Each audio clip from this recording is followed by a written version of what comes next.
বশীকরণ করে কখনো কারোর মন পাওয়া সম্ভব নয়, কারোর প্রকৃত ভালোবাসা পাওয়া সম্ভব নয়। টোটকা দিয়ে বশীকরণ করে আজকে আপনি কারোর মনটা পাল্টে দিতে পারবেন, মনটাকে বশ করে নিতে পারবেন আপনার দিকে, কিন্তু সেটা কতদিনের জন্য? আজীবনের জন্য? এটা তো হয় না বন্ধু। সত্যের জয় চিরকাল ছিল, আছে আর থাকবে।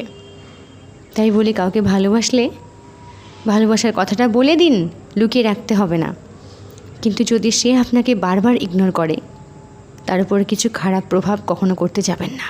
এটা মস্ত বড় অন্যায়।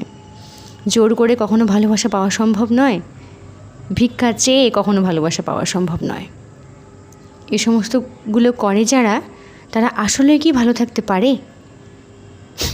কখনো পারে না। মন তো, মানুষের মন তো, এই মনটাকে কি বশ করে রাখা সম্ভব? এই মনটা যার জন্য, ঠিকই তাকে পাবে সে। যার জন্য নয়, তাকে কখনো পাওয়া সম্ভব নয়। ভালো থাকবেন।